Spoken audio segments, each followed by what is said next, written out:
And a very good Wednesday night here in the Bronx for One-on-One Nightly, May 25th. Thank you so much for joining us as we are here in the Rose Hill Studios, as always, for another edition here of the abbreviated New York's longest-running sports call-in show. And I got to tell you, 8:30 could not come soon enough tonight because we've got a very, very fun crew. Alex Woltz here. Please be joined with my man, Michael Calamari, and Lou Orlando. Gentlemen, how are we doing tonight?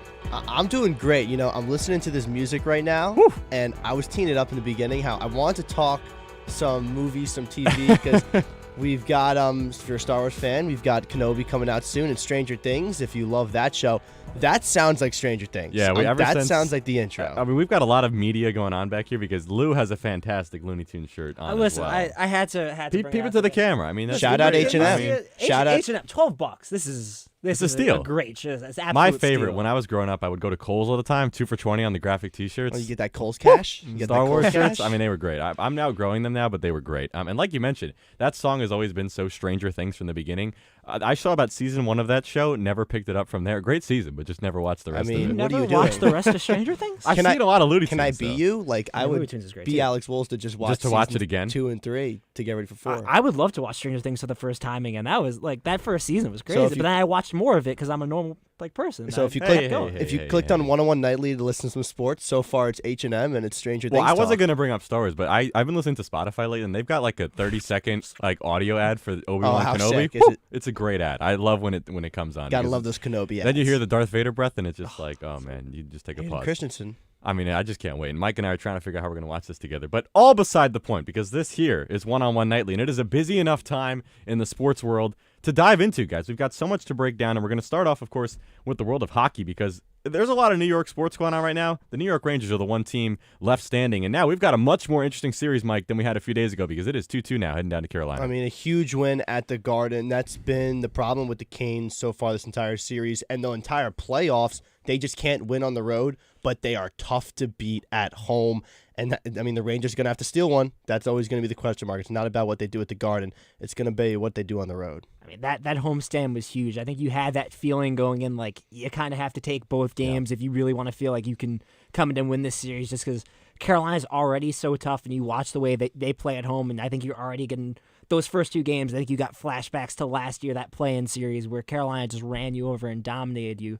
To have that homestand where you just came back, won both games, and looked like the better team, I thought, in both games is such a confidence boost. The way you feel right now, so much different. Yeah, I got to tell you, no quit New York is not just a mantra. It's definitely an embodiment for this team and the way they play, because it could be down 3-0, and I would still pick the Rangers with the way this team plays. So they've got a lot of excitement ahead there as Game 5 is tomorrow now. We've also got a couple interesting series as well. We talk about a lot of good teams, or we're going to get into some dynasties later on in the show. There isn't one quite like the Tampa Bay Lightning, because on a year where everybody's down, counting them out, Lou, they turn around, and all of a sudden now they look like, to me, the team to beat probably in the NHL, what they just did to Florida. Yeah, I mean, and Florida was so good this year, one of the best teams in the NHL, record-wise, the best team in the NHL. And Tampa, I think they kill you with experience and elite goaltending. And you look back to that one game where Florida kind of gives up the lead. It looks like they're going into overtime, and that pass gets intercepted. Tampa scores, they win that game, and Tampa just kind of cruised on from there. And yeah, if you're looking at Tampa, you're looking ahead at the Eastern Conference Finals. Whether it's Carolina or New York moving in, that's another big roadblock, and it's a team that's been there, done it twice. Yeah, I think the Lightning are kind of like the Chiefs, but for hockey. You can't But count, better. All right, we're going to talk about sure Man City or Lightning better dynasty, but I guess the moral of the story is you can't count them out until you actually see them lose. They should be the favorite. Same way you look at the Chiefs. Don't look at the regular season. They're going to win the big games. Any team with Vasilevsky and Hedman, those are the 2 of the top players in the NHL. One in goal, one on the defensive side of things. They are going to win you playoff games when it's defense and goaltending that matter most. Yeah, a common theme, and Chris Hennessy always talks about this, is goaltending wins you Stanley Cups. Playoff hockey's goaltending. That's what it comes down and to. Vasilevsky has really stepped up his game for the Lightning, and that's honestly why we've seen them, I think, come up to the next level where not only did they beat the Panthers, not only did they sweep the Panthers, games were not close. They were not even close to really any of the 4 games, which I think is a real statement series for them as they're going to roll on here. Most likely, I'm not going to say the Stanley Cup, but it's going to be a tough battle for the Rangers or the Canes. And then the other side of things, the team team that was the best in the NHL this year, the Colorado Avalanche. They are one game away from taking care of business against the Blues in what has been a very interesting series. A lot of different storylines there, but Mike, it looks like Colorado, the team to beat, living up to the name here as they're looking to book their ticket in the finals as well. We talked a lot about the Lightning, but the Avalanche have been just as good, and I think people have penciled them in as the favorites to run away with the Stanley Cup. Kadri, absolutely phenomenal. Gets the hat trick. That's such a great game. This guy is going to lead this team to the Stanley Cup if he keeps playing like this. And I would not be surprised if the Lightning and Avalanche end up meeting, and that's, I think, maybe where we're headed. Yeah, I think Colorado is so scary. You look at their offense; it's so explosive. They score 3 goals against the Blues in 2 minutes, and you're blinking. You're like, "What just happened?" So I think, Colorado's offense is so scary, and it's one of those things where which team's going to be able to maybe slow them down, because Tampa slowed down a really good Florida offense, but I think you could even make the case that Colorado's offense is just on a different level with how explosive that they can be. I have Colorado coming from the West. The Ranger fan in me is hoping that in the East it's the Rangers, but I think you look at that West, and Colorado is a team you could very easily pencil in to make the Cup. I feel like I don't want to spoil our conversation, but let's say the Rangers are able to edge past the Hurricanes and then the Lightning. The Avalanche versus the Rangers would be. I was talking to Sam Bohr about that. I was like, that's my dream. Oh, well, she's Stanley an Cup. Avalanche fan. Well, and that's one of the reasons I would also love to see the Oilers just because of the star power they have. After losing 9-6 in Game 1, they've rattled off 3 wins in pretty impressive fashion as well. And that's a team that's not in our rundown necessarily, but the way Connor McDavid and the Oilers are playing right now, would be a very interesting conference finals between them and the Avalanche. Well, someone made this comparison to me the other day, is that the Oilers are kind of like the Angels in hockey. They might have the 2 best players in all of hockey, Connor McDavid being the best. But they win games, though. Unlike the Angels. The Angels are doing well this year. Angels are doing well this year. That's true. But they historically don't have a lot of playoff success. Maybe this is the year. I would argue you could go with 3 players, because you have McDavid, Draisaitl, and Evander Kane, who's been having a pretty good postseason too. And that's another team. I'm kind of sad that the Oilers Flames series, that's 3-1, because I think these teams have been so balanced. It's been such a fight. It's been a great series. It's really been fun. Mm-hmm. I've been big on Edmonton. I kind of want to see them make it, because I think Edmonton versus Colorado would be so fun. But I'm kind of falling in love with the Flames a little bit too. I just think the one thing is that you look at Edmonton. Edmonton clearly looks like the better team just because they've been able to shut down Calgary at times. Calgary hasn't been able to really do that with Edmonton. Even when they beat Edmonton, that game was 9-6. Edmonton's had games where they've been able to shut down Calgary's offense. Yeah, so we're obviously getting to a lot more NHL later on. We're already burning through our time here, so I'll give you a quick rundown of the rest of what we're getting to in this show. We've got, of course, a little bit of basketball, Warriors, Mavs, Miami, Boston just getting underway there. Really, talk about physicality. That's another series right there that's living up to its name. We'll also get into some baseball, of course, Mets and Yankees, always the time of year to talk about that. We've got our resident Yankees reporter here, and always good to talk some Mets. And then we'll round out the show with a mixed bag that we will see how it goes. We talked about dynasties before. Mike and I, big soccer guys, going to dive into Man City. Is there a sport we're not going to talk about? You're kind of right about that. Maybe some curling, maybe some badminton, just those different things in there. We've got golf. We've got our On the Green guy. Mike had a big hand in this segment, as you could tell. And maybe we got some tennis. Who really knows? But I hear cornhole's big on the streets these days. Yo, that's a great point, actually. Being dubbed the On the Green guy was a surreal moment just now. I mean, your name was on it. You founded it. I mean, we spent way too much time making the logo for it. You could call Chris Hennessy, shout out Chris Hennessy, just as much the On the Green guy. Yeah, but now he's gone now. He's gone now. This is Mike Calamari. Okay, fine. I'm the only own it. There we go. But that is an hour from now. Right now, we're here to talk hockey, and we've got a great man here to do it. It's Mr. Colin Loughran. Colin, you got us. How you doing, my friend? Hey, Alex. Hey, Mike. How are you? Boy, I'm doing fantastic, and I'm so happy for you, man, to get to be able to cover some Rangers playoff games because, man, I am sure that electricity in the Garden, you have felt it in your spine, even though you're a Bruins fan. I'm sure it's been some fun playoffs. What was your experience at Game 3, and what is your thoughts on the Rangers' comeback over these last couple games in the series? You know, as a lifelong New Yorker, I'm still able to feel that electricity, and Game 7 might have been the loudest I've ever heard any arena I've ever been in as a fan or as a reporter. I mean, when Panarin put away that goal to end the series, the place went nuts. This team has played tremendously the last 2 games against Carolina, which is shocking considering really Game 2 was horrible. I mean, on offense, you couldn't get anything cooking. You did decently on defense, but when you're playing a team that's as good at puck control as Carolina, that's not going to cut it. You're going to have to show what you got offensively to match it up tit for tat. Yeah, and something that you mentioned there about the Rangers, Mike, is the fact that they've now got 5 straight home playoff wins. That matches a record. They've done this a few times now, but it was set all the way back in '94 during their Cup run then. This is a team that's got a certain amount of energy on their home ice, and now the question is how they're going to play in Carolina. Yeah, I think that's the question. Can they win on the road? That was probably their struggle point in the Pittsburgh Penguins series, obviously, and they're going to have to do it against the Hurricanes team that's great at home, and you have to steal one now because you don't have that home ice advantage. And I guess, Colin, this is my question for you.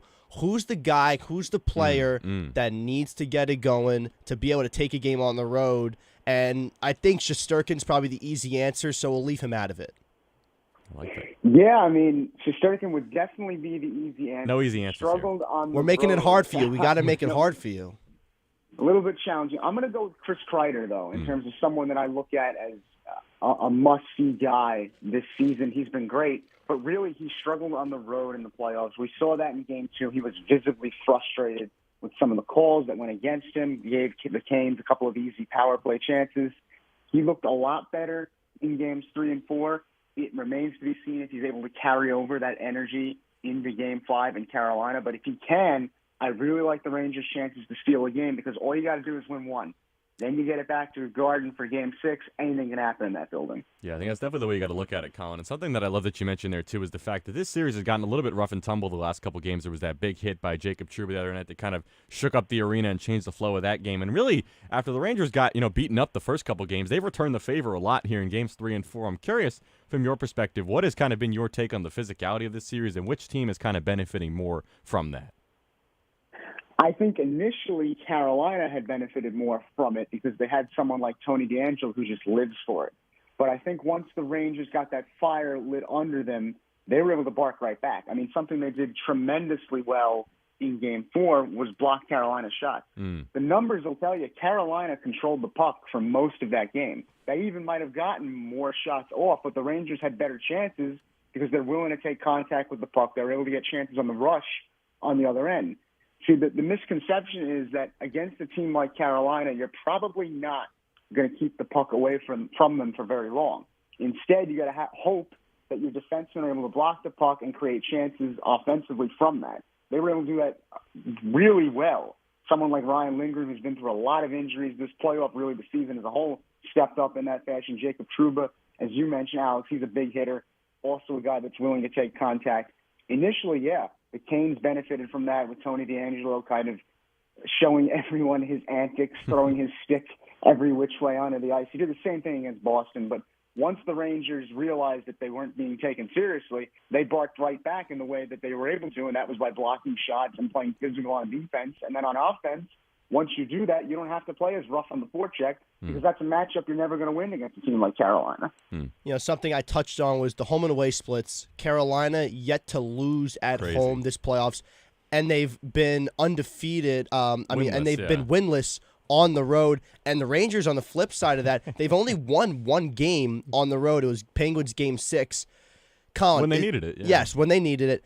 Colin, is there anything you saw maybe in that Game 6 game that said the Rangers did this right on the road, and maybe it's something they learned from, or maybe something they can carry into now as they go try to steal one in Carolina?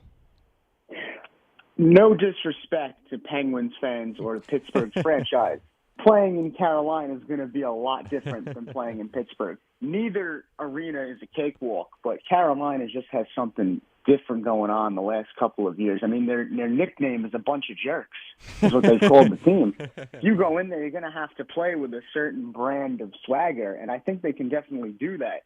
So I look at Game 1 as more of the prototype that had a win there, in that you're going to have to accept you're going to lose on the forecheck most likely. It doesn't mean you stop trying on the forecheck, but accepting that going in is going to help you play smarter defensively and really just be willing to take blocks. That falls on the defenseman. I mean, I had done a piece for FUV about the Rangers defenseman because I felt so strongly. Defense on Broadway. I have to plug it. I mean, but really, they've done a good job in Games 3 and 4. A guy like Keandre Miller, he's so young, but he's not afraid to fight back. He's been going right back at Jacob Slade and Tony DeAngelo. I think that's the Rangers' best bet, is to play really rough on defense, except you're going to have to block a ton of shots. Otherwise, Igor is going to be under a lot of pressure, and not even the best goalie can stop everything.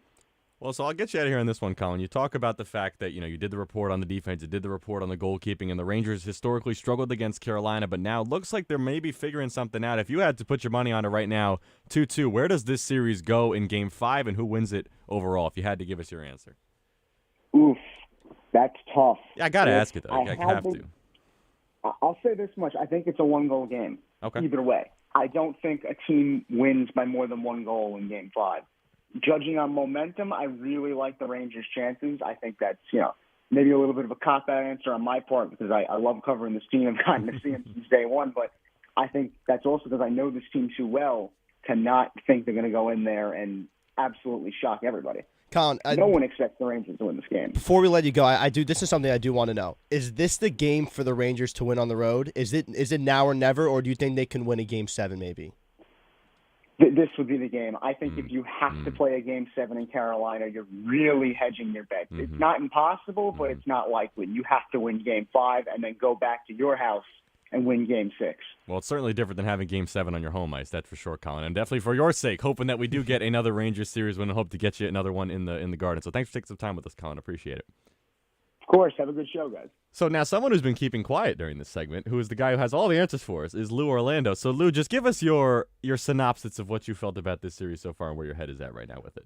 I would say the big key for the Rangers, I think it remains their key. I think it was one of their main goals going in was you got to score first. Because I think if you score first, you completely throw Carolina out of whack a little bit. Their defense is so good that if they can score first, they can just kind of not hang back offensively, but they can just do the magic that they have defensively and just make the game a nightmare. And I think you look at the 3 games where the Rangers score first, I think it's the 3 games where you feel the Rangers really played well. Even Game 1 where they end up losing in overtime, they've got a 1-0 lead for most of that game. You feel like, wow, you're really impressed with how well the Rangers are playing. And then it takes a crazy Sebastian Aho goal and maybe a little bit of a defensive lapse there, and also Rangers not able to get those second and third goals that we saw them get in games 3 and 4. But when the Rangers get on the board first, it really puts the pressure on Carolina because now they have to kind of create a little bit of an offensive attack, and you've heard a lot about their power play is struggling. I think it's 8 for their last 91, so their power play is in shambles. Rangers' power play looking pretty good, especially at home, and that was a big thing, I think, when you look at the way their power play was at home as compared to in Carolina, where they had a 4-minute power play, and Carolina was the stronger team. When they scored a shorthanded goal, it was like, yeah, you saw that coming. That was how bad that power play had been on the road. So I think that's another big thing is just you're going to have to score first because otherwise Carolina defense is just going to take it to task. Yeah, and I think it starts and ends with Shesterkin. At the end of the day, he's going to keep him in the game. And the Rangers are going to have to try to find a way to win close if Shesterkin plays at his best ability. Both losses in Carolina, Shesterkin only allowing 2 goals. Okay? I mean, you got to be able to win if that's the number you're getting. He hasn't let up more than 3 goals since those 7-goal games in Pittsburgh, games 3 and 4. So he's been on his game. And like you said, Lou, if you get a goal early and then you just put the game in Shesterkin's hands or gloves or however you want to say it as a goalie, I'm taking that if I'm a Rangers fan, but it's getting that first goal, and you need to rely on your goal scorers, Kreider, Panarin. Those are the guys that are going to do the job for you. And Panarin, one of those younger guys, but this is his moment to step up. But something I do want to say about the Rangers, this season's been a success. They've exceeded expectations. 100%. And if you can play a close series with the Carolina Hurricanes, I think you're excited about the future, even if you lose. So it's a win where you are right now, no matter what. I went into this series thinking Carolina's the worst possible matchup for this team. Historically, just in terms of how good their defense is and historically. how much they beat up on them last year. I kind of looked at the teams across the league and I went, yeah, Carolina's the one team that like really scares me. Like this just doesn't bode well for the Rangers game. I think any other team, even Tampa Bay, that's got that experience, I feel like, listen, we got Igor, we have a shot, and this Carolina was the one team where I was like it's going to be tough even on Igor. I think that's the great thing about having Igor is that you can play a game on the road against Carolina and feel like, hey, maybe 1 or 2 goals is enough for it. Maybe we only need 1 or 2. You need a power play. You need a mistake by Carolina, and you're back in the game. Well, that's what's funny, too, because the narrative in the Penguin series was that he was almost having a bad series, so to speak, and then he got a lot of the blame for what went wrong in that series. That series should. If they win Game 1, it's a totally different series. Well, that's the point, right? He lingered being out for 2 games too completely. That defense in front of the net was so bad. I thought, especially when they went down 3-1, like the defense did Igor no favors. I didn't Exactly. think it was his Yeah, best he series, was but he really had. And game 1, he was unbelievable. I mean, you have to be able to win with that kind of goalie performance. They don't. He's been good enough to win them games. That's without a doubt. And also a point I want to make: the Rangers are playing with house money at this point. You know, I think that's interesting. Yeah, because they've got nothing to lose. I see. They're I don't tough. know if they feel like they're playing with house money though. That's I think 'cause that you feel like I think the pressure's still on. I think they feel like they can beat Game Carolina. 1 was theirs to lose, basically. So you Who's think if got that more game- pressure right now? Well, that's- Rangers coming off the back of 2 wins. I mean, Carolina's got more pressure right now just because they just dropped And 2 home and they had a ice, chance to home ice, seal this yeah. off. But I would agree with you, right? Like the Rangers are at a point where it's like anything they do now, you just kind of have to be happy. If they lose here to Carolina, that's tough, but this season's been amazing. Yeah. But I don't know that they're looking at it like, man, this is house money. We can just go out with like whatever happens, happens. yeah. I think that they're feeling a little bit of pressure. I think it's part of the team's attitude in general. Like we mentioned, like from our perspective, yes, it's already been a successful season, Yeah. regardless of what happens. But this is a team that has those aspirations that Yes. go beyond it. They're probably thinking they could beat the Lightning without any question, right? And that's why I think this team has been so successful, is that even when their backs are against the wall, that mentality doesn't change. They keep their foot on the gas pedal, and good things happen. Now the question is, can you do it in Carolina? That's really what it comes down to. And I think they just might, to be honest with you. Yeah, if I had to say right now, I think that like Colin said when I asked him the question, this is the game for the Rangers to win. Yeah. I think this is the one they need to win, and I think they would. I'm gonna give them the benefit of the doubt, Okay. just because they're coming off the back of 2 wins. They're playing some of the best hockey they have all season, I think, considering where they were after Game 4 with the Penguins, and they've been great ever since. Those 2 losses at first to the Hurricanes, but they lost close. They just didn't, they couldn't find the puck in the back of the net, and that's going to happen. So I like the Rangers to win tonight, but I will say this. I talked about house pressure. I talked about house money. I talked about the pressure. If they move past this Carolina series, there's none of that against the Lightning. Yeah. They're back-to-back champions. They've been there before. There's no pressure. They're not going to slip up either. Yeah, they're not the gonna they're the slip up. veteran experience, and that's when the real test is, I think. And obviously, 2-2 series. It's it could be Carolina, it could be the Rangers. But I'm gonna take New York to win this one. I feel good about the Rangers in Game 5. I think the one thing I'm really looking at is Mika Zibanejad. I feel like he's the X factor. Yeah. He played really well at home, but I think the one thing, right, you look at going to Carolina. Now Carolina gets last change, and what they did on the road was they put Jordan Stahl, who's an amazing defender, on Mika. And Mika was silent those first 2 games, and you feel like when Mika disappears, sometimes that Rangers offense disappears. And when he plays well, it usually correlates. He to really feels like good the X factor. blue shirt Like hockey. Kreider had the 1 goal in Game 3, but like Colin said, he was a little quiet. Rangers still able to play well. Panarin's been kind of on and off throughout this postseason. He shows up sometimes, other times not so much. Rangers have been able to win without him, but it feels like if there's no Mika, that's been a problem for them. So if they can scheme, maybe get him away from Jordan Stahl, it's going to be tough again because Carolina has last change. They can set up that matchup. But if that's something that he can deal with and fight through, that gives the Rangers a really good shot. Either way, I just feel like, I know Gerard Gallant said, hey, we don't really believe in momentum, but I feel like they played so well at home, they can come back to Carolina and just take it to them. Well, certainly when you go on the road, that does change momentum. And I'm going to give you guys a wild card. I think the Hurricanes bounce back and win Game 5. I think the Rangers win 6 and 7. I think something about this team that when they go into these hostile environments, they play better in tough situations. I think when they're down 2-0, that's when you saw the best version of this team. So for some reason, I don't expect Carolina to lose 3 times in a row. They've only done it twice this season. It's not something I expect to happen.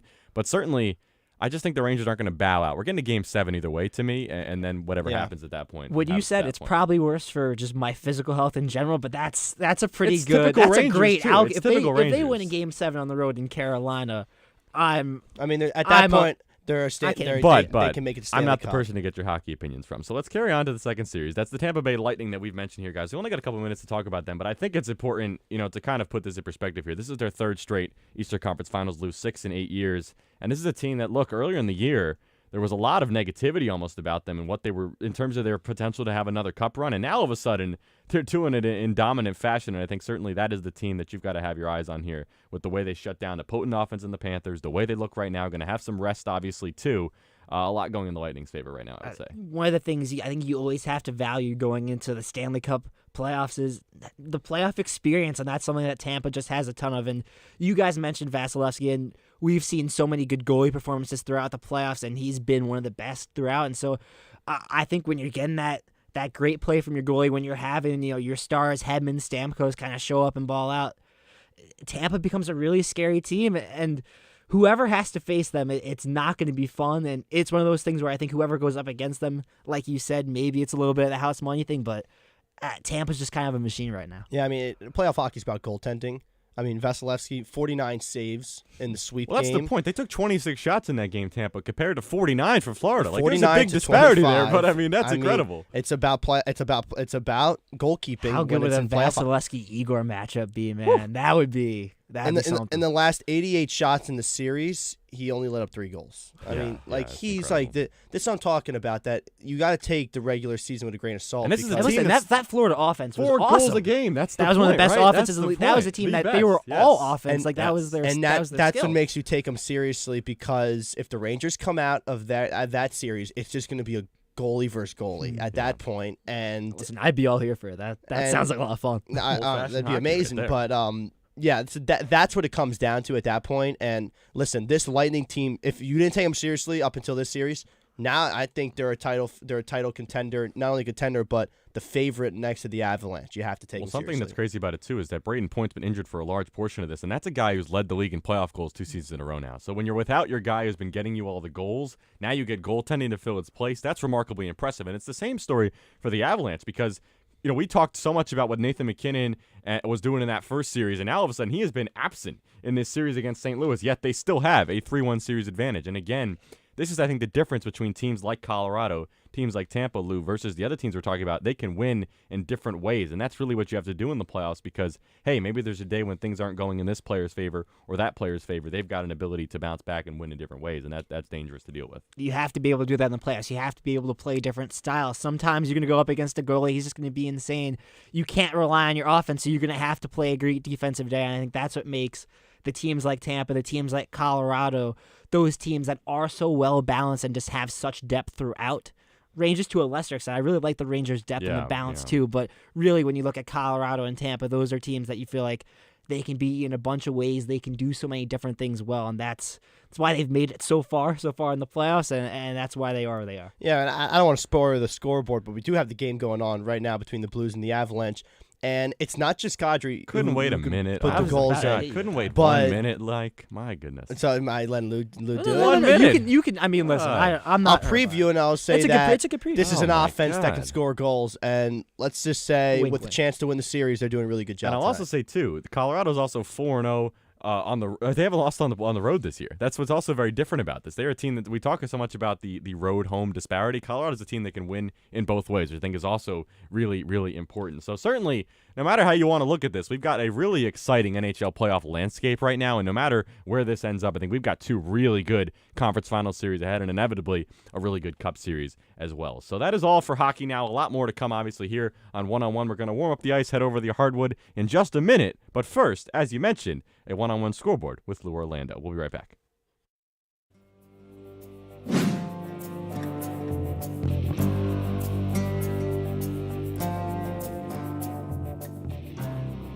Hey everybody, I'm Colin Lochran, And I'm Tyler Mooney. and we're your 2 main hosts for WFUV Sports NHL podcast 5 on 3. Here on 5 on 3, we will talk everything Rangers, Islanders, and Devils. We'll have all the news from around the NHL and keep you updated on the chase for the Stanley Cup. Alongside Colin and I, Chris Hennessy, Samantha Bohr, and Thomas Quigley help us out as hosts. You can find 5 on 3 wherever you get your podcasts. Home ice for all things NHL, 5 on 3.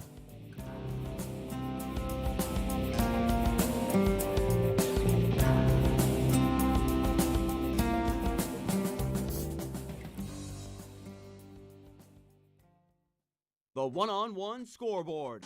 Mike Calamari teased it, so let's start with the ice. The Colorado Avalanche.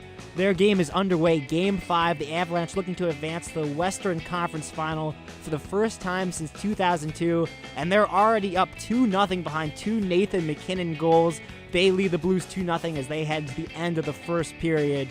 We'll look over. There's some more playoffs going on. Hey, NBA is happening as well. Celtics and Heat square off in Miami.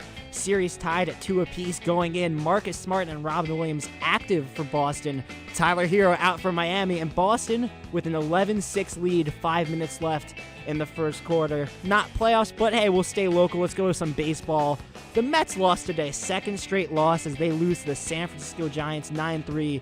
Rough day for them pitching-wise. Zapucki goes 1.1 innings, allows 9 earned runs, Francisco Lindor homers. It does not lead to an otherworldly comeback, so the Mets lose their second straight.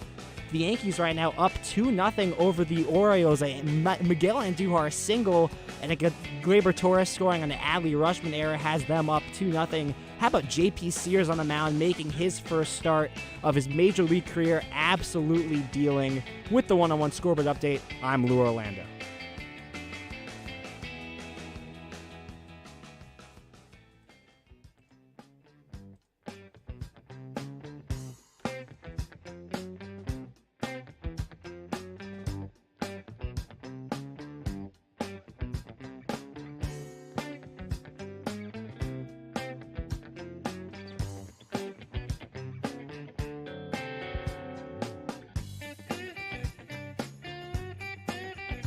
And welcome back here to One-on-One Nightly. I'm talking to myself right now because we've got no Michael Calamari. See, I wanted to get it back while he was still walking. Ryan, please tell me you got this on camera. I want to see Mike walk all the way in, take a seat. Hey, welcome back. Hey, how are you? Hey. Where did you go? Sometimes you gotta take breaks. You know, I was. You went to the bathroom, right? I did go to the Then bathroom. why were you coming from the back? Because I was hanging out in the studio. I was Hey, checking. hanging around. out in the middle of a segment? If you know the studio look, to all our viewers here, we got a camera that's on Lou right here, and it's pointing at him. If I had to walk through, No. that angle- That camera's. Is that camera at Lou? No, that should be at Lou, and that should be my camera. Okay, So that's what I'm saying. We should have gotten you walking in this room. okay. So maybe I was trying to be safe. Why did you go in the back, though? I didn't want to first? get in front of Lou's frame while he's doing an update. Why did you go to the back before you came here, though? Because I was gonna wait to go to you and then walk. I'm not buying this, Lou. I am not buying this. Don't we have sports to talk about? Worrying about me. Walking Anything. into the I'm studio? worried about whatever's entertaining, man. That is all I'm worried about. But welcome back, One-on-One Nightly. Alex Woltz, Michael Calamari, a little bit late, but he's here, and Lou Orlando, and we are here to talk now some basketball. Mike, I'm going to actually ask you, where do you want to start? Golden State or Miami, Boston? Well, I think we should start the game that happened last night. I agree, because I think it was a very interesting game, because I got to tell you, I was admittedly packing my bags, getting ready to go to sleep, and next thing you know, The Warriors bench I mean- decides to look like the '96 Bulls. I mean, all of a sudden, I think it was Jonathan Kuminga hits a three. It's an 8-point game after a lead that was 29 points. Folks, that's 29 points. That's one of the largest playoff comebacks. And this is the thing about the Warriors, too, is that it wasn't like, with most teams that are down 29, you might say, they might make it interesting. The Warriors, they genuinely had a chance to win that game at a certain point. And I think that's what's so interesting, Mike, is that this team, like, that's the bench that was doing that late in this game. This is a team that is so deep now that you're seeing even the guys that are not the ones you would have your eyes on, they can go out there and all of a sudden make a 29-point game, a 10-point game. I mean, that's what makes this team special. I think Warriors teams of the past, their biggest downfall was their bench. You think about guys like Sean Livingston were eating big-time minutes. They don't have that much players that are like that are veteran guys that don't have the athleticism. They have a lot of young talent on this bench, and I think that's the difference with them. You look at a guy like Poole, what he's become in the playoffs. He's very hot and cold, but when he's on in a big way. And this isn't the Splash Bros of the past. Klay Thompson has not been the Klay Thompson we remember since coming back from that Achilles injury. So he's definitely recovering. He's working his way back. But Curry, Wiggins, they're the same. Poole, he's done a great job. Draymond Green still brings that tenacity. This is a legit finals contender, and I know the Mavericks won, but the story's still the Warriors, who are up 3-1 in the series. No teams come back down 3-0. Yeah, it's not going to happen, so you just got to look forward. In the finals, this is the team to beat right now. They've been dominant throughout the whole playoffs, and I know the Celtics are a monster in the East. They're my pick to make it out, but this is a Warriors team that has everything it takes to win a championship. Yeah, I was thinking about how we wanted to approach this segment. I was like, should I ask him if, like, the Mavs are going to make this a series? And I was like, no, I'm just not even going to ask that because it's not really necessary. I think if you just talk about the Warriors themselves, I think what's very interesting, this team, I think, has had a lot of feels like that 2015 championship team in general, but I also think it's elevated from that team because you look at, like you mentioned, that team had some weaknesses on the bench, and they didn't have a couple guys. They did not have Andrew Wiggins. They didn't have a Swiss Army knife that does it on both ends of the floor like he does. And when Andrew Wiggins gets confident and starts driving to the basket and putting poster dunks like we saw the other day or pulling up from three with confidence, when he plays confident, that is a player that is going to give you some incredible impact. And even now, a guy like Kevon Looney was somebody who, you know, he was almost seen as the defensive liability at certain points in his career. And you look forward at the next series when the Celtics have Horford and Williams. He's the guy that could be the difference maker. He's someone who's really come into his own as the rim protector, as the 5 on that team. And you mentioned Wiggins. He had a lot of talk when he was Minnesota about not being committed, at coming in as a number 1 pick, expecting it all to be ready for him, not really taking control of his team. And it's tough. You're a number 1 pick. You're expected to be a LeBron. You're expected to be a Kevin Durant. Which is unfair. He needed a role. He needed a culture to come into and just do his job. Yeah. And that's what he's done with the Warriors. And I'm really happy to see him do it. I always liked Wiggins. I remember watching his high school mixtape, which was absolutely unreal if you've never seen it. He was such a dominant player in high school and even in college. Took some time for him to find an NBA, but he's at the right place now, and we're seeing the full potential of Andrew Wiggins. It's not as a number 1, but it's as a number 2, a number 3 on a championship team. Well, that's what it comes down to. I think when a guy is drafted into the league with those type of expectations, I think like Markelle Fultz, another example. A guy that was drafted to the league, everybody thought that is the generational talent. And not everybody, that's not going to be the case, and that's fine. That doesn't always have to be the case. Now you get him in a situation where he's maybe the 3rd, 4th most important player on a championship caliber team, and he's giving you numbers, and now that's all of a sudden something that teams have never had to deal with in the past when they play the Warriors.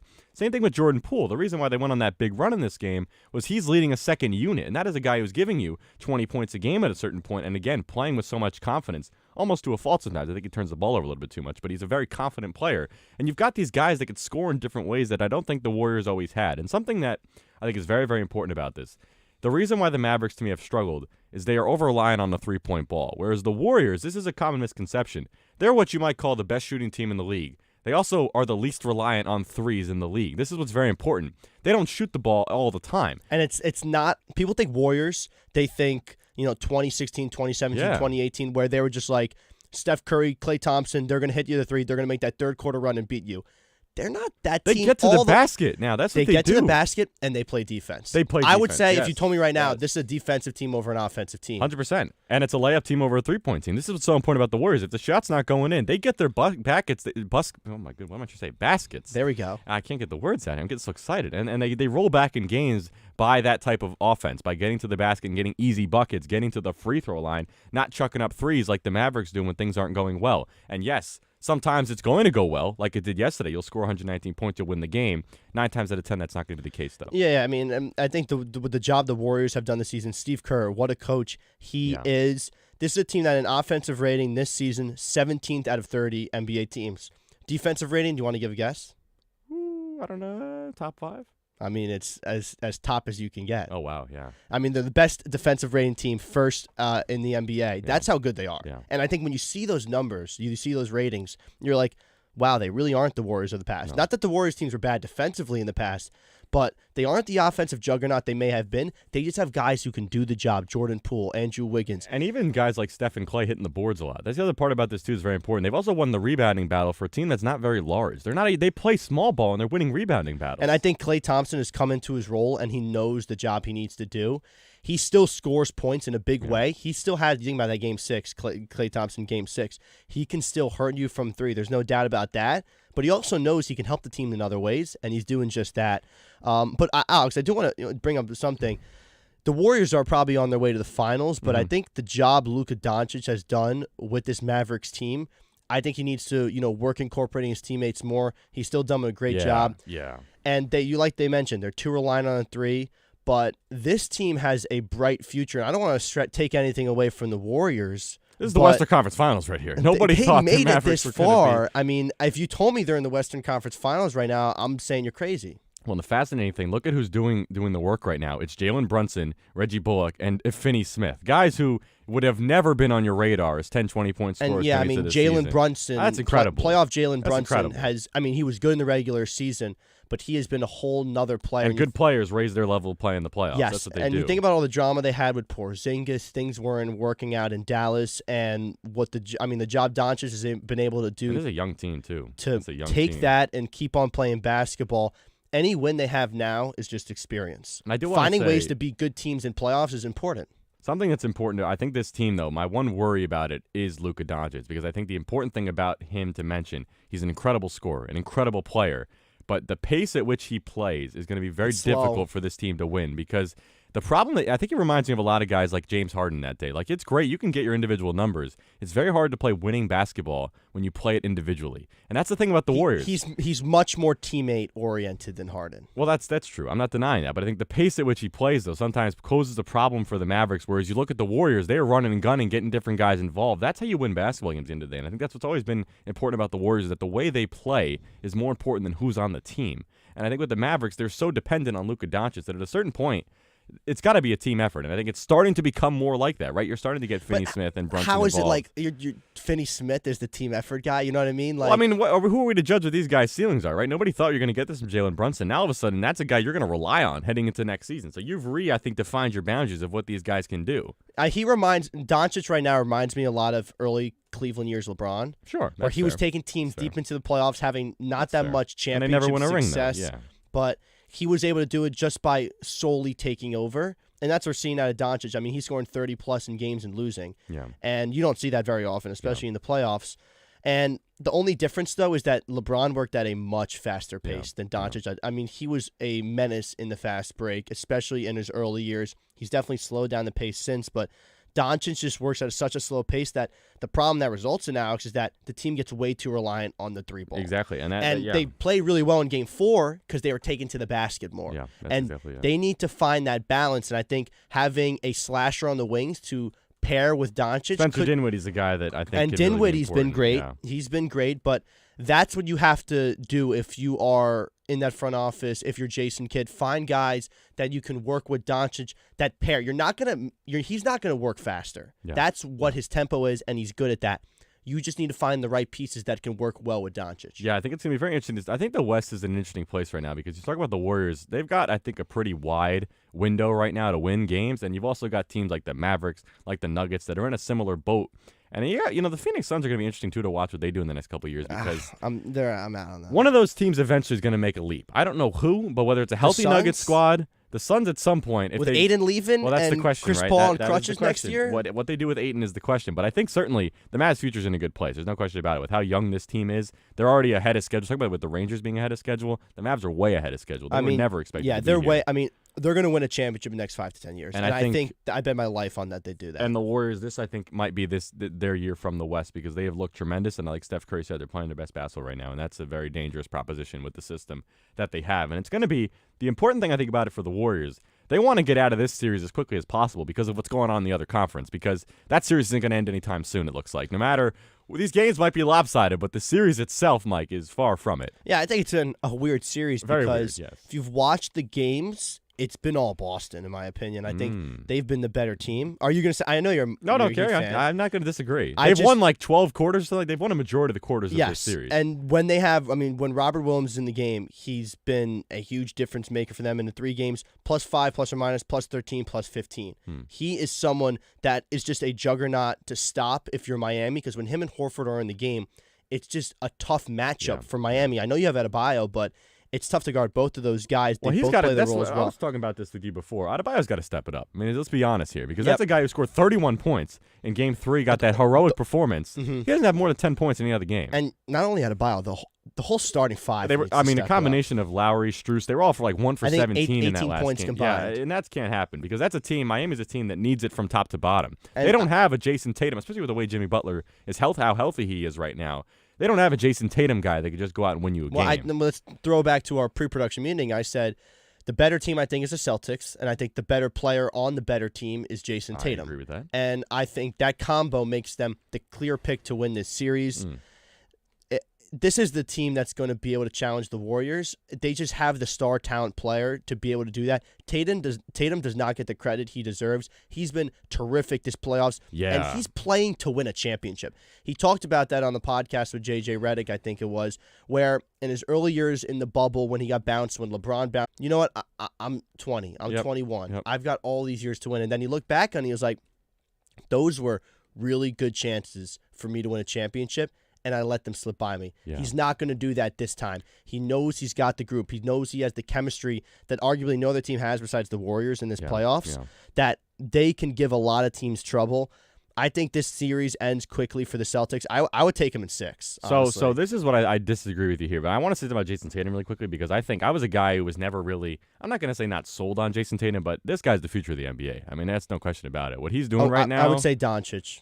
But together, collectively, this is your KD LeBron of the future. I mean, what Tatum is doing. Yeah, I mean, I think, and to me, it's different than Devin Booker, right? It's this to me is a different level of player that we're seeing with Jason Tatum because just when you're a 3 versus a 2, no shade on Kobe or Michael Jordan, it's easier to do more. And I Kevin think Durant's a good example. Tatum, Doncic, the position they play that they can bring up the ball and they can guard the 4. They can guard 4 positions basically. It just allows you to be the face of the NBA, better. And Tatum's just that type of player where he's going to be that guy soon. But I do think the thing for Miami that's important, they've got to get it at the defensive end, and that's what we're seeing already in Game 1 here. It's 19-17 after the first quarter. That's a Miami game right there, and that's what I think Miami, if they want to win this series, it's going to come on the defensive end. They only scored 82 points in that last game. Whenever they hold teams under 100 and score over 100, they're very, very successful when they do it on both ends of the floor. Those 100 points, I don't think are going to come on offense right now. This is my counter that's the game the Celtics want to play too. This is a defensive series. The Celtics won games at the end of the season because they were blowing out teams, and it wasn't because they were scoring a lot. Well, here's the thing, though. Jason Tatum, 1.04 in the first quarter. That's what Miami needs to do, shut down Jason Tatum. Because the other guy, they only play an 8-man rotation here. That's the thing about this. And Rob Williams is not going to give you points. No, he's just going to be your Draymond Green kind so of. So if you shut down Jason Tatum, if you're Miami, you're in good shape. And Bam Adebayo, 6 points in the first quarter. This is what we're talking about here. If you're from Miami's standpoint, is they need Bam Adebayo to step up and win that big man battle. That is the battle Miami cannot lose. Because like you mentioned, Jason Tatum's going to win the battle over Jimmy Butler right now. Just the way how healthy Jimmy is and the way Tatum's playing. I'm not confident Jimmy's going to win that battle. Bam's got to win it on the inside. See, this is where I agree. Bam needs to do that, but is it enough? Well, the game, he scored 31 without Jimmy in Game 3, and they won. So that's, to me, that's the guy, 31, 10, and 6, and that's the important thing about this, too. He's got to do it in different ways. Miami's got to get guys. The thing about Miami, they're a gritty team, right? It's not just about scoring points. It's about rebounds, assists. Celtics had too many easy buckets in that last game. That's what it comes down to, I think, is when there's a contribution on both ends of the floor. That's how Miami's going to win this series. And again, I do think, we were talking about this earlier, who's a better matchup for the Warriors? Who has a better chance against the Warriors? It's the Celtics. There's no question about it. Just because of the firepower. Well, I just think the Celtics are the better team. There's more firepower on that team. Miami is just going to win by effort. That's really it. Not every time the better team's going to win the series. No. So I think Celtics. See, here's the thing I want to hold up with a minute about. Miami is the number 1 seed in the East. Can we not forget this for a second? I'm so tired of hearing about this because it's not a joke when you 53-29 in the regular season. That's not a joke. Maybe I can have Ralph behind the glass. Let me get the Celtics record at the end of the season. That's what I'm looking at. To end the season, they were the best team by far. That's great, but Miami, you got to remember, Miami's not at their healthiest point, too, when they're coming down the stretch here into the playoffs. And Miami also has the bad record against the best teams in the East. I understand all of that, but at the same time, you can't disregard what the team has done in the regular season. They are the number 1 seed with home court for a reason. Boston is a very hard place to play. I think that's where Miami's going to have a hard time. But if they take care of business here in Game 5, it's going to be tough to win Game 7 in Miami. That's tough. There's not much of a home crowd there, but it's tough for Boston to win on the road. And Miami's been successful at home. So we talk about with the Rangers Game 5 being the linchpin. I think Game 5 in this series, Mike, is the same thing. All right, so I did some numbers. Ralph got my ear. 51-31 was the record on the season. In their last 21 games, the Boston had 5 losses. Well, that's the thing. I think Boston, no matter what happens in this series, deserves a heck of a lot of credit because this is a team that nobody thought was going to get to this point. And there's been this collective buy-in to Ime Udoka and what he has done so early on, remarkable. And I'll do you one better. Last 31 games, 6 losses. Yeah, it's incredible. So they're they're the hottest team in the NBA. I would agree with that. So is it you want to take all 82 or you want to take the last 31? Well, that's a fair point. I'm not going to deny that. You say Miami's the number 1 seed. I'm just saying, can we not act like who's the number 1 seed in the last 31 games? Can we not act like, Miami's the number 1 seed. Can we not act like they're overmatched, though? This is the part of this I never understood, is Miami's a team that's done it all year long. Now, obviously, it's just the way Boston's winning in this series. I'm not denying that. I think if I'm like unbiased looking at this right now, Boston is the better team. I would agree with you 100% right there. But I think Miami's a better playoff team. That I will say, though, because they are a gritty team. And I think the longer this series goes on, the more Miami's going to win a battle of attrition. That is the one thing about this. They've got a deeper rotation. They play more guys. So the longer this goes, I think Miami's going to be in good shape. So, yeah, Miami's got to win close. They've done that. They've got to win this game. 11-point win, 6-point win. Boston's wins, 25 points, 20 points. But look at the rhythm here. They're not going to win again by 20. That's not going to happen again. But this is the thing. But Boston might not win. They might, but they might win close.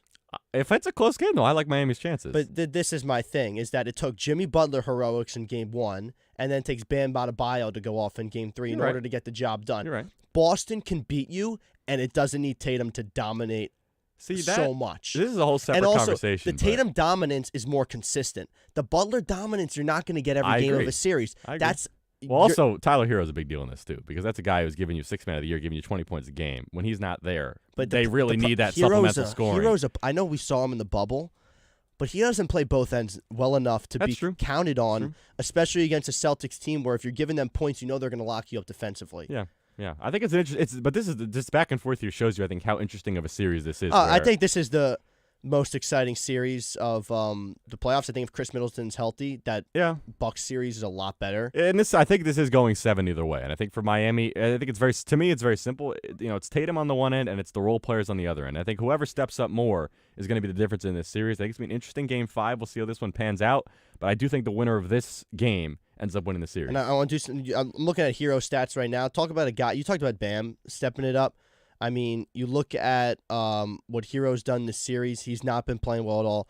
Over 12 points in the Atlanta series, under 15 points per game in the Philly series, and then over 12 points per game, just barely in the Boston series. Well, and he's out tonight, so yeah. He has an average over 15 points. I know he's out, but just having that lack of production has put Miami in a 2-2 position instead of maybe being up 3-1. Yeah, it's going to be interesting to see how this one pans out. But now 24-17 Miami, 8 minutes to go in the second, so we will see. Well, 24-20. Let me hold up there. So it's going to be a fun series to watch. And you were killing me for taking Lou's job.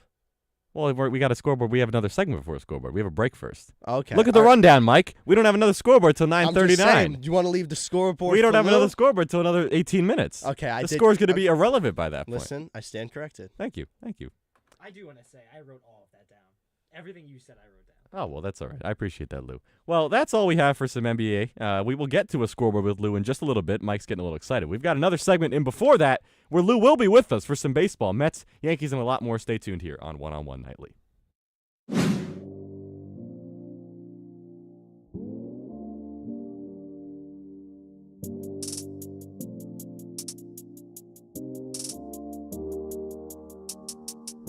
Hey everyone, I'm Will Grant. And I'm Chris Persianen. And we're two of the hosts for WFUV's very own basketball podcast, Pick and Pod. Tune in weekly for updates and our takes on the latest around the NBA, as well as exclusive insight from our very own Knicks and Nets beat reporters. We'll have you covered on everything from all of the NBA's latest drama we know and love, to debating all year long which team will get to lift that golden Larry O'Brien in June. So don't miss a beat from the hardwood on WFUV's Pick and Pod.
And welcome back to One-on-One Nightly. Here, the abbreviated version of New York's longest-running sports call-in show. Still riding with you here. 9:24 on the East Coast. Alex Woltz, Michael Calamari. Pleased to welcome back Lou Orlando to talk a little bit of New York baseball. Some good, some bad, and always a lot of excitement here. And let's get started here, guys, with what has been the dominant story as of late on Sports Talk Radio. It's an interesting one with Josh Donaldson and Tim Anderson. Now, if you haven't heard it already, just to break down the details of this one, the Yankees got the win back on Saturday in the Bronx 7-5 over the White Sox. But the story of that one was a bench-clearing scuffle between the two sides in the bottom of the fifth, and it all stemmed from Josh Donaldson referring to Tim Anderson as Jackie twice throughout the game. That's, of course, a reference to Jackie Robinson. And Anderson was not a fan of it whatsoever, basically saying that, he was saying, "What's up, Jackie?" to him in a bit of a discriminatory way. And Donaldson saying that was almost a running joke between the two, something that, referenced something that Anderson said all the way back in the 2019 Sports Illustrated article that he kind of feels like today's Jackie Robinson. But certainly some bad blood between those two guys, and that was not reciprocated the way Donaldson intended for it to be, and rightfully so. But discriminatory comment, out of place comment, and the two are not on good standing right now. The teams are not on good standing, and Mike, it's been interesting to see what's happened since the MLB suspended Donaldson for Monday's game. They're also going to fine him a certain amount. He's going to appeal that as well. So just your reaction to this situation as someone who's been covering the team, covering Donaldson, and the suspension that came from it. Yeah, I think it's a tough situation because you obviously don't know what's going through Josh Donaldson's mind. You don't know what was the reason he said that. Maybe he was actually just using it maybe as a joke or maybe a way to get under the skin of Tim Anderson because he had made that comparison. But at the same time, if you're Josh Donaldson, you should know better not to use that name in any way that's a joke or a way to get at another player. That's, in my opinion, unacceptable. And that's where the problem is. Now, had Tim Anderson compared himself to another MLB great and Josh Donaldson were to use that name, who knows if that's as big of a problem, but it's because it's Jackie Robinson. It's because you're using that name to get at Tim Anderson where it's a big problem to me. And in my opinion, Major League Baseball was saying, let's suspend him a game to show that this is unacceptable in our eyes. And it's one game out of 162. It's not going to hurt the Yankees. And it's not like Josh Donaldson's really been a difference maker, but it's the fact he used Jackie Robinson's name to get at Tim Anderson where it makes it unacceptable. Yeah, and that's Jackie Robinson, probably the one player above all else that the MLB holds in such a high esteem. I mean, his numbers retired across all of baseball. There's a day specifically for him every year where everyone wears his number. Like, this is really the one guy in baseball that we put on a pedestal and for a reason because of everything he did for the game, changed the country. And you kind of get where at first when you hear the story, you're kind of like, whoa, like that's just random. Yeah. When weird. I heard it at first, I was like, oh my God, like what is he thinking? And then you hear the context and you're like, you get it from the perspective of he compared himself to Jackie Robinson. You're going to make fun of him and you kind of see where it's coming from, but it's just an area you really don't ever want to tread across because again, that's Jackie Robinson. I guess you just don't go there. I think a big question, you've been listening to a lot of the conversation around this issue. Had Tim Anderson compared himself to another MLB great, and then Donaldson uses that name. Is it more about the article, or was Josh Donaldson meaning something else? That's something you can never know. You're just taking it off the face of the issue. He was calling Tim Anderson Jackie, and from that point of view, to me, it's unacceptable. And I think Major League Baseball took the right stance on it. Well, I think the one game part is also interesting to me, too, because like you said, it's not going to make a difference in the grand scheme of things, and I wonder what they find him as well. But I think you guys are all kind of spot on with this. There's honestly not, I think, a ton to say about it because really, there's a history between these two guys. And apparently Tim Anderson made it very clear that he did not like when Donaldson said this to him the first time. So obviously he knew what he was doing the second time. And listen, I think Josh Donaldson, maybe it's a nice story there, but I don't think we should all – he probably was doing it in a way. Whether or not it was a discriminatory comment that he was intending to make, he was doing it to, rattle Tim Anderson. Yes. And I think that's what you take away. There was no joking going on. Well, and it didn't work either because he hit a 3-run home run the next day. Yeah, when he said, "Oh, I was trying to alleviate the tension." That's a lot. He was trying to get and Josh Donaldson has a history of problems with players. He's got run-ins with players before. That's just his personality. Whether it's trash talk, whether it's ways, to get in someone's head, he's using the best way he can to do that. And this time, I think he crossed the line. And I want to bring up something, too. Also, the Yankee fans how they reacted to this, where the next day they were chanting Jackie at Tim Anderson repeatedly is the other part of this, too, where I think Yankee fans have also been in the spotlight quite a bit this season. What do you think about the trash throwing incident now? I'm not going to single anything out, but it hasn't been a great season for It has not been a great season for Yankee fans. It's got to expect a little more class than that. No, I think it's just the fact it's the Jackie Robinson name. The numbers retired for a reason. It's not something you joke what about. He did for baseball. No. You don't joke about that name. You don't use that name, whether it's trash talk, whether it's a joking matter, whatever reason it is, whether it's discriminatory or not. That's a name that I think is on a different level, a different standard that you should know if you're Josh Donaldson not to use. I'd like to talk about from even Donaldson as strategy, as a guy that tries to get in his head. He picked a really bad spot to do it just because nothing had happened in that game, and I don't think Tim Anderson's a guy you want to get riled up. It looks like when he gets riled up, he gets better. And again, he ends up in that doubleheader with a 3-run home run. And what Donaldson did, he didn't mean to do it. He sparked Chicago's entire team, and you saw the way that the Yankees just get swept in a doubleheader. Chicago's not a team that you really want to wake up. And then Donaldson also didn't know this was going to happen. The Yankees get ravaged with injuries and a bunch of other stuff, and now you're looking at the Yankees, and it came at a really bad time to really rile up a White Sox team. And I do want to say this one other thing. Him being in New York adds so much more spotlight to this. If he's on the Cleveland Guardians and he says this, then it's a story, but I'm not sure if we're talking about it on a Wednesday night show that we're doing now. It's a New York media story. That's definitely true. But I don't know, what you brought up is important too. This almost like that moment also spelled a little bit of a bad stint here for the Yankees in a sense, because they lose the remaining games of that series, like you mentioned. For whatever reason, they cannot figure out the Orioles. I mean, it's a fascinating. I don't know what you think about this, but they just cannot. Every year with the Orioles are almost like their kryptonite. Yeah, I think the Orioles are an interesting thing. I think this year they need a lot more respect. This is a much they better have a very good Orioles team. bullpen. I know that. You know, their record doesn't show for It's not it, as bad as you think. but It's not bad. They've had to play 18-26. what now? 3 series versus the Yankees? Yeah. Is that correct? They've had to play 3 series versus the Yankees, the best team in baseball, and they're not an abysmal record. They're a better team than the Pirates. They're a better team than the Reds. They're not an awful baseball team. They're still finding a way to win games, and they're losing close games. They are losing close. They're not getting blown out like this Orioles team is accustomed to.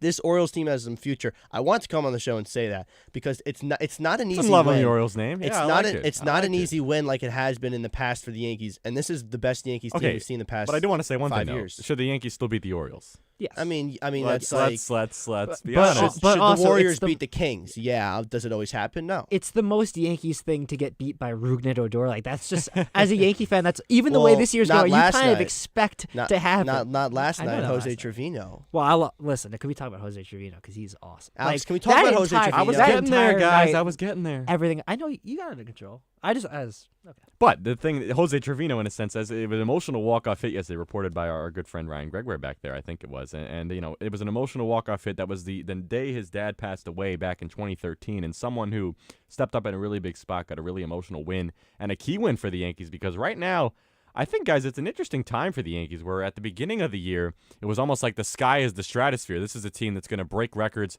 you know, boil over boundaries, and now all of a sudden, more and more guys are hitting the IL. COVID's creeping up again, and what seems like it bothers this team year over year. And, Mike, I think we're back at an interesting spot here where what's next for the Yankees is a good question. Yeah, I think the pitching is going to keep him in it. The depth of this pitching is JP Sears having a good day so far. I mean, you guys see his minor league stats in AAA. Under 1 ERA. Is that the next story we're going to 30 see? JP strikeouts, Sears? 2 walks. You want that? Hey, leave a comment if you want the JP Sears story. I'll get it to you. I'd be down for that. Lou's enough for me to make it. Do it. All right, Audience let's of one, see how he baby. pitches tonight. Or maybe Brian can make that. Well, He's at the you'll game. find out how he pitched on the update. Yeah, which Brian, happened you're at the great. end of the segment. All right, So, maybe we'll it's delegate enough. We that got to to stop Brian. teasing so much now. Yeah. Okay, but yeah, I mean, the pitching's going to keep him in it, even if the lineup starts to get some wear and tear. This is going to be good enough pitching. I know Garrett Cole didn't look great in that Monday night game, but he went 8 innings. and 11 He strikeouts. went Like 8 it's a innings. I know weird he gave start. up And in 5 today's runs. baseball, 8 innings is incredible. I mean, he gave up 5 hits in that 4th inning, back-to-back doubles, then 3 straight singles. That's going to happen. He lost the pitches a little bit, but he's still 11 strikeouts over 8 innings. You got to be able to win with that alone. Doesn't happen for them Monday, but you got Nestor Cortez. Montgomery doesn't get the win. I mean, get this. Can this guy get a win? Yeah, I know. I think it's I know. 4 games they have blown wins for him now. Yeah. He's been terrific this season. Sevy, he looks good. So they've got the pitching depth, whether injuries happen or not in the pitching rotation or in the lineup. I know Stanton's hitting the IL right now. Calf strain, 10-day IL. Yes. Yeah, so I'm not that worried. I was with a Yankee fan last night. I'm a Yankee fan. I don't even know why I said it like that. I was with a fellow. what is it? I was with a What fellow kind of- Yankee fan, and he goes to me, he's like, "Yeah, man, if we lose the series against the Orioles, I think we start to panic." I'm like, That's what I love every time. I'm It's like, not a the panic The Yankees is always the same, Can man. we- There's ups, there's downs. Can they're we in the relax? playoffs. They're in Can the we playoffs. relax about this? It's just it was one of those things where you knew you were going to win at a 750 clip the entire season. Like I mean, that's look what- just crazy. You have under 10 wins, and you were complaining about that. It was like, People were complaining when we were doing much better than this. People found things to complain about, things that maybe even like Aaron Hicks. People were complaining about Aaron Hicks. Maybe you have a reason to complain yeah, about like it, but I don't like Aaron Hicks, but I'm like, can we let this guy get it going? Like, can we just get off his back and let Well, him there's hit? there's no room for error. I know he just walks and strikes out. He's a 2-outcome kind of guy instead of Gallo's 3-outcome. He just doesn't give you the homer. He's just a He walking swings for it strikeout. though. I don't want to be mean, but he swings for it though. He had 2 hits at the worst spots. He had 2 hits last night, and then he repeated to strike out 2 times in the biggest spot of the game. I don't want to pour on Aaron Hicks. I do want to say though, you talked about the pitching. I do think you can be a little concerned with the bullpen, not panicky, Yes. but there's enough injuries there and enough you kind of look at the bullpen and you go, in a real tough spot, who can we trust besides Clay Holmes? I believe in Michael King, Which but is an you have to incredible statement. acknowledge. That's an incredible statement in itself. You didn't think you were going to say that at the beginning. You You didn't think you were King, going to say I know that at the beginning King of the started year. off great. The last 2 appearances Yeah. have been a little rocky. I believe in him. I think his stuff's awesome, but you have to acknowledge, right? Chapman's on the IL. Green's out for the year. Laza just hit the IL before. Lasagna. I'm sorry, John. I call him Laza 15 sometimes. day IL, Little shoulder slip. inflammation. And that was big because he was struggling beforehand, right? So now you're looking And at Chapman, the guys. too, is the other one that... So now it's Wandy Peralta, Lucas Licky. Those guys are going to have to step up. Peralta, he's not been, the best recently. I believe in Wandy So, Peralta. I think Loizaga having an over 6 ERA, I think it is That's a shock. Yeah, that's Especially last season. what and he was the doing. guy Yes, last yes. season. They were talking about him making him the closer. Now it's Clay Holmes who's kind of got that position, I think.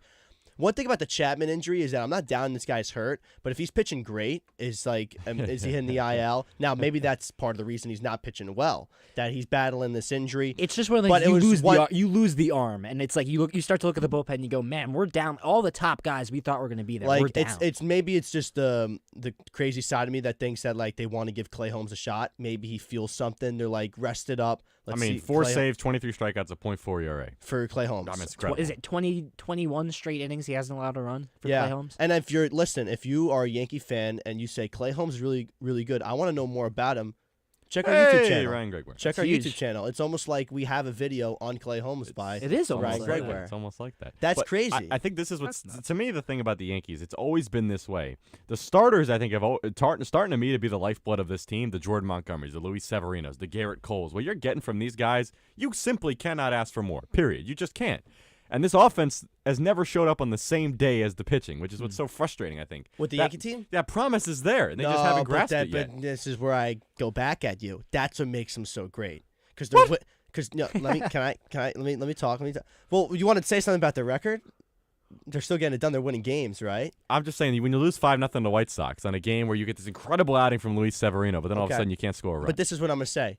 The reason why that's great is they can beat you in any way. But they can, lost the game. They can beat you close, but we're going to take one game as the I'm just reason. giving you an example. All right, so I understand that example, but they can beat you in a slugfest, and then they can beat you in a pitcher's duel. It always is something else, another reason why they get the win. It's not like another team that might only that's true. win because of this. I think that's what makes the Mets so great, which we're going to get to. But having a team that when something's not working, they can still beat you, that's what makes a good baseball team, because how often is everything going to work? You're right about that, because we were just talking about this with hockey too, right? The teams that can win in different ways are the most successful. I do still think, though, that best version of the Yankees we haven't seen yet.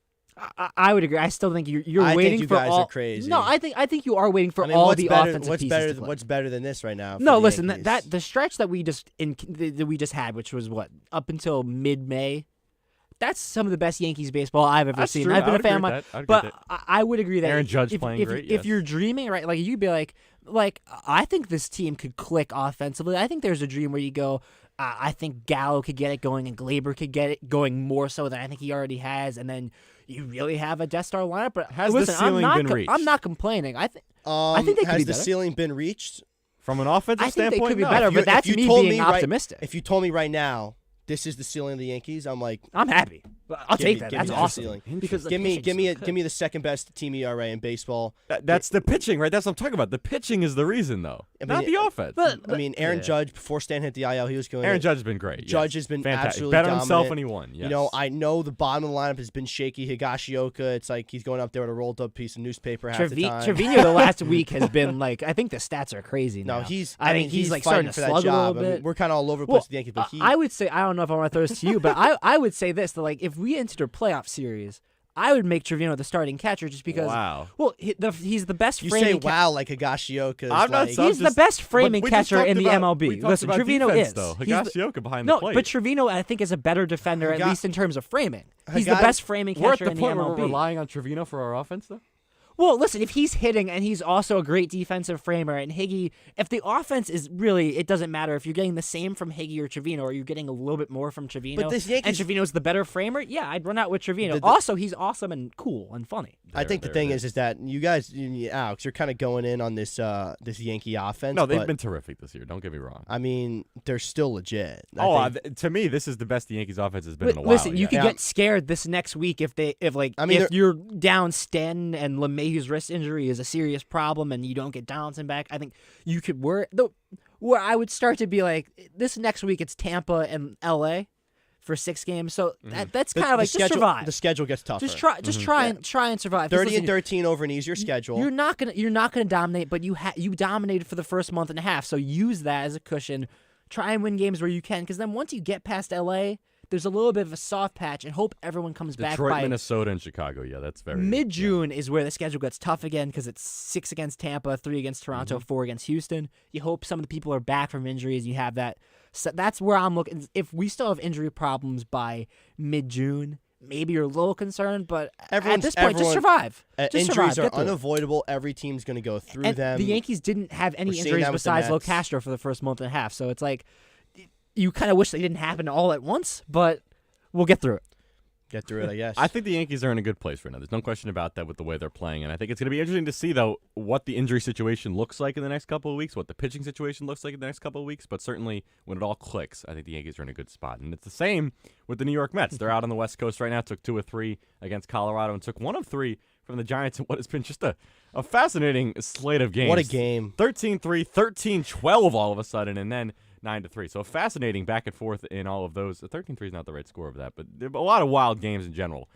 So, Mike, I'm just curious. Obviously, the Mets were the best team in baseball for the beginning of the season. Now, all of a sudden, they go out west, and this is really where the tough part of the schedule pops up, right? And in some ways, they've kind of met the challenge, but now having to battle through some injuries themselves as we look to the next couple of months here. Yeah, I mean, this is a team that's finding ways to win. They're not looking deep into the schedule. They're saying, we don't have Scherzer, we don't have DeGrom, let's win tonight and move forward. And they're doing that, and they're doing a great job of that. And the biggest thing for me that I see is hitting with runners in scoring position. That has been the Mets' classic problem, a team that's always hit for average but never been able to do it with runners on base. This season, just batting average for the team, that is 2nd in the MLB. Runners in scoring position, that's 7th in the MLB. You are taking that. They are hitting .275 this season with runners in scoring position. So for me, that's definitely enough. If I want to look at one thing with this lineup that might worry me a little bit, is there a power hitter outside of Alonso that you might be able to rely on to get the long ball? That might be their weakest point. Are they going to be able to consistently get the home run ball? And you're going to need that from time to time. When the bats aren't live, you're going to need that guy to pull you out of it with the long ball. They're running the bases great. They're playing small ball great. They're a better defensive team this year. They're doing a lot of things good MLB teams do, and they're hitting with runners in scoring position. But what might come back to bite them when their pitching goes, Scherzer, DeGrom, do they have the power to be able to lift them out of games where the bats aren't there? Well, I do want to say, first of all, you made me laugh when you said, what a game, because that's the first thing I wrote down. When I got to the Mets part of my document, I wrote down, what a game, because that's how you got to talk about last night's game. That was crazy. I turned it on my computer. I saw 8-2. I said, I'll keep it on maybe just because. Who knows? Well, that's the thing, right? You still have faith in this team. Without that one comeback they pulled, all of a sudden, ever since then, there's just this feeling. And both of them were spurred by a Lindor 2-run home run, which is actually a guy. Yeah, incredible. 8 RBIs, right? 3 home runs. And then he had a home run today. So, 2-run home run today. But yeah, Lindor, I think, to answer your question, is maybe the guy that could be that power source when it's not Alonso. Is he more than a 25-homer guy? Maybe I'm just a Yankee fan. Yeah, I don't think you need home runs. And I'm used to 40+. I mean, they're 19th in the MLB in home runs with 39 on the season. That's the other thing. I'm kind of with Alex. I don't know that you need home runs, because I would say, like, watch some of those comebacks and, like, just their bat-to-ball skills. That's the thing I think you'd show a baseball fan or a baseball coach if you're like, if you want to show your kids, like, hey, put the ball in play, good things happen. Both of the comebacks the Mets have done against the Phillies and then against the Giants, even though they didn't win against the Giants, put the ball in play. They are built by singles. Good things happen. They've got when you watch Nimmo and Marte fly down the line, and that's the impressive thing, even when they're down 8-2, I realized it, and then Keith Hernandez even said it, like, look how fast these guys, they're running hard in every single play, even when they're down 6, and that credit to Buck Showalter, who I absolutely love. I mean, I love plugging Buck Showalter for the Mets success. Big Buck Showalter guy. Yeah, I mean, one thing I will say, Alex, before we head back to you, This Mets team, they're winning close games. They're doing a great job of that. I complain about the long ball, and I say that that's going to be maybe tough for them in the regular season. But when we get to the playoffs, Good point. this is how you win games. Yeah. The way the Mets are winning them is how you win games. And especially if their pitching's healthy, too. That's a deadly. If they get DeGrom and Scherzer for the playoffs, you're talking about that's a deadly combination. Call me crazy, but the Mets are more built for the postseason than the Yankees are if they get back to DeGrom and Scherzer. I would say yes, because the Mets have that. They have that offense they're that built loaded for with it. They've got the contact. starting. Diaz, I know, I think Diaz has been so sharp. I know he's had a couple blown saves. He's been so good but this he's year. been lights out. You've got the closer, and I know the bullpen in the middle is kind of shaky, but you might have to get a piece or two. Got the top 2 guys with Bassett, and Walker's looked better. They've got the rotation to be able to win games, and they have the timely hitting. The pair of those are enough to win games. And the Yankees have the pitching, and they've got the long ball. But if the long ball disappears in the playoffs, that's when you worry. And I know that's in October. I mean, we're all the way in May, so not a worry right now. I think the exciting thing about it is that the Yankees are as good as they've been with guys injured. The Mets are as good as they've been with Scherzer, DeGrom, and now McGill all on the IL. Incredible situation, I think, for New York baseball. And I do think it's going to be interesting, like you mentioned, when we get to playoff time and crunch time, these two teams looks like they're both going to be in it. Who lasts longer is going to be a fun story to watch. And we will certainly have plenty of months to talk about it. And we've only got, 15 more minutes, guys, left on this show. So we'll be right back with a little bit of mixed bag to wrap it up. Stay tuned here on One-on-One Nightly.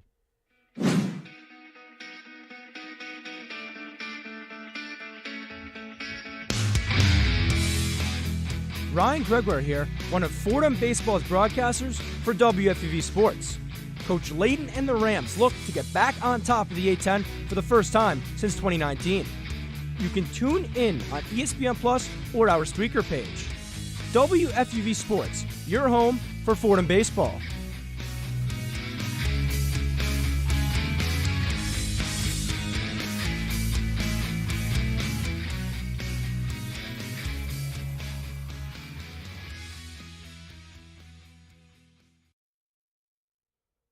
The one-on-one scoreboard. Playoffs are in action and will start in the NBA. It is halftime at Celtics Heat. The Heat are up 42-37. Bam Adebayo leads the Heat with 10 points. And how about this? Jason Tatum held to 4 points in the first half, 1 for 9 shooting. We'll see if the Heat can continue to hold him down as they look to take the lead in this series. And then we also have some NHL playoffs. The Avalanche continue to add to their lead. A goal from Gabriel Landeskog put the Avalanche up 3-0. The Blues did answer. It's Vladimir Tarasenko. It's a 3-1 lead for the Avalanche as we head to the end of the second period. Looking at baseball, talked about it a little bit before, but we'll talk about it again. The Mets lost today. However, the Braves and Phillies are in action. They're tied right now. Oh no, the Braves just took the lead 6-4 in the bottom of the sixth, and that's a big series because they're playing a big 4-game series. Two teams that could pose a threat to the Mets in the NL East. Despite the fact they've lost 2 straight, the Mets have a 7.5 lead on both the Phillies and the Braves. How about the Yankees up 2-0 in the top of the 8th? J.P. Sears, you were asking about this, Mike. He's officially completed his first Major League start. He goes 5 innings pitched, no earned runs, 3 hits, 2 walks, 5 Ks. How about some claps for that? Miguel Andujar, 2 for 2 with an RBI as the Yankees have a 2-0 lead. Talked about it a little bit, but look out for some injury news. Stanton on the IL, 10-day IL, right calf strain. Jonathan Loáisiga goes to the IL with right shoulder inflammation. That's another loss to the bullpen. Gallo and Higashioka have been recalled from the COVID IL. Donaldson remains on it. With the one-on-one scoreboard update, I'm Lou Orlando.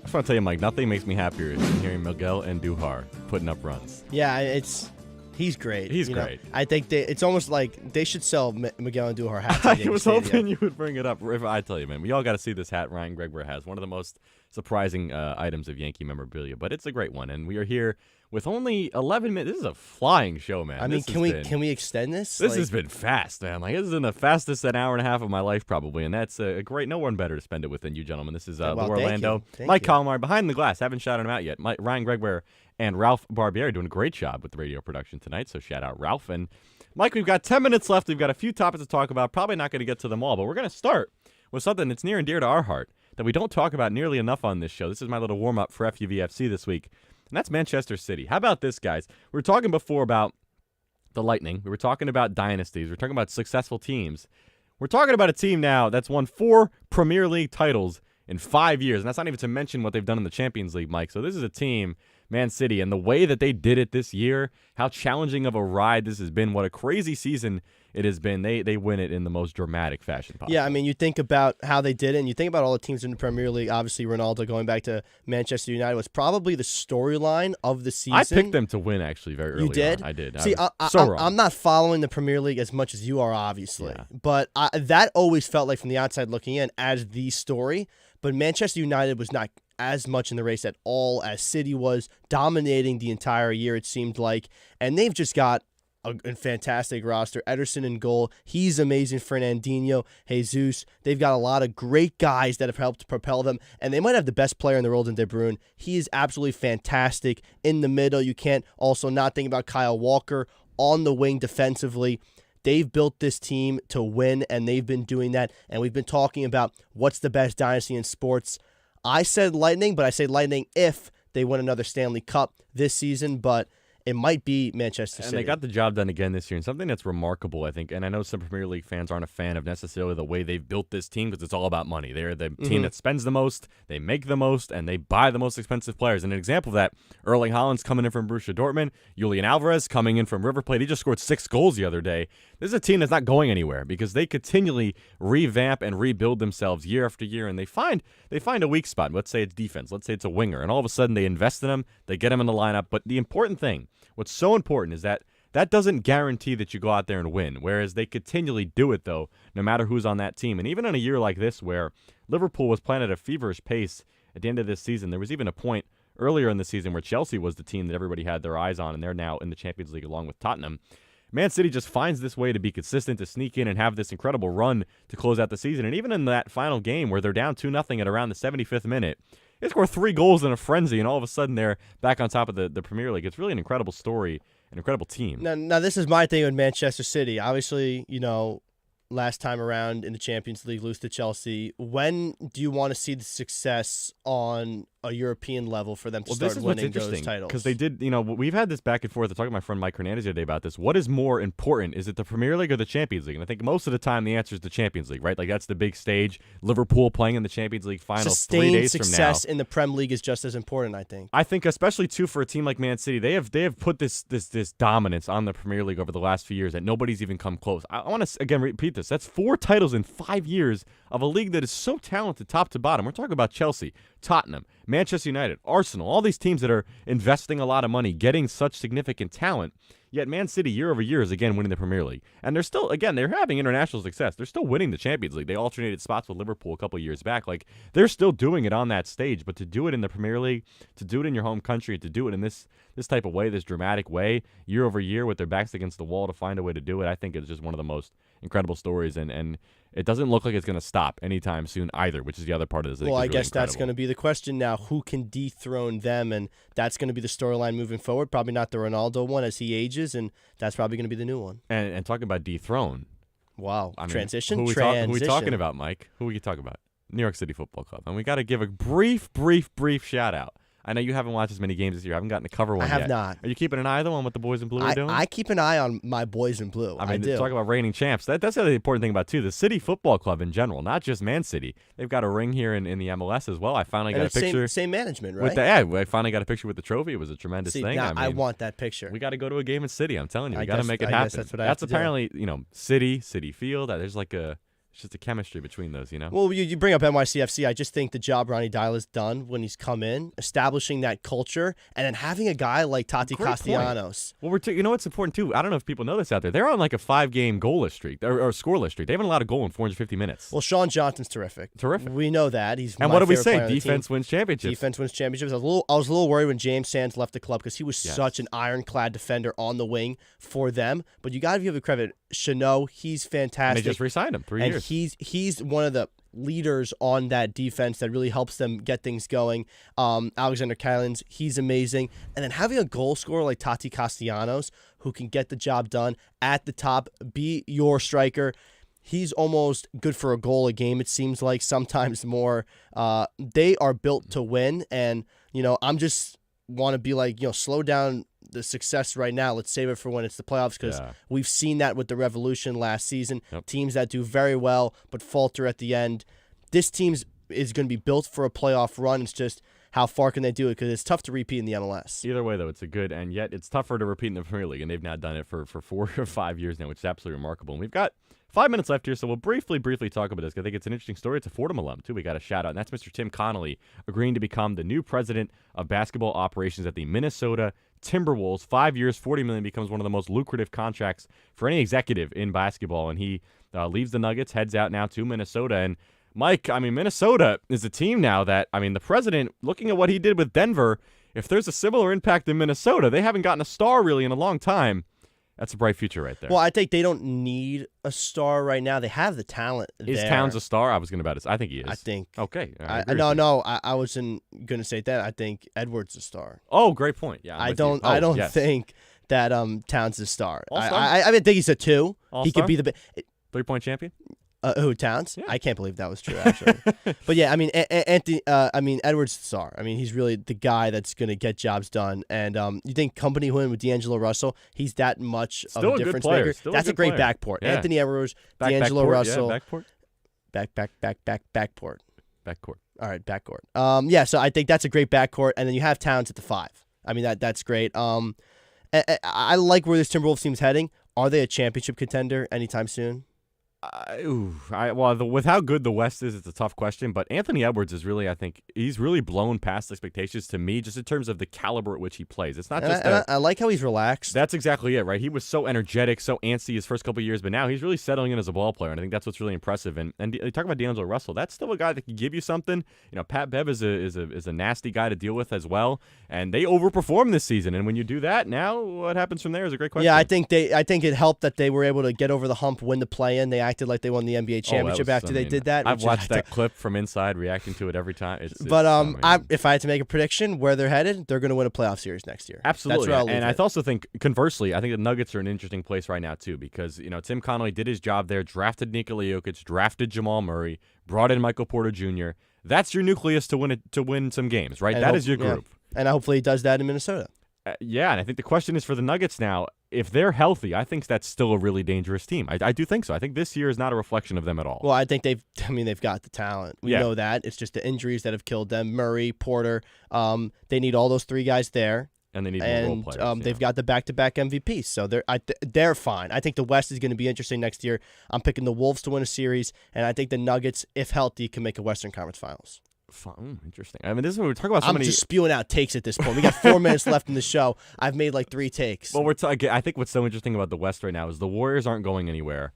The one team who's falling behind in all of this, I know you're going to agree with me, it's Phoenix. That's the team that's falling behind here. I'm out on Phoenix. That window was a year ago, and they missed that window. The window was last year. Aiden's out. He's either no chance. Even if he's back, Chris Paul's aging, and listen, I haven't seen enough. I know Devin Booker's first team All-NBA, right? I just want to say, too, we should talk about this. The fact that Joel Embiid was not on the first team All-NBA. It's just the big men. We got to stop with this, man. I don't care about positions. Take the 5 best guys. I don't care if they're 2 centers. Call him a forward if you want. Mm-hmm. He should be an All-NBA team. I agree. Throwing it out there. But, guys, this has been a lot of fun. Just a lot of fun. This has been, again, one of the fastest shows. Probably one of my favorite shows. I know it's nightly, but, every single topic, it seems like we blew by. We got a lot of topics, a lot of stuff to talk about. When you've got there's a lot of times in sports. You've got May and October that are the 2 big times in the sports year. I mean, when you've got NBA playoffs, NHL playoffs, some basketball going on, you got the French Open going on. We just wrapped up our soccer season. We left 2 segments off the show. We were going to talk golf, talk French Open, but give a little shout out to Justin Thomas, right? Justin Thomas winning the PGA Championship, and French Open should be exciting. I don't know if I want to make my pick now, but no, it's only got a minute. We're going to save it.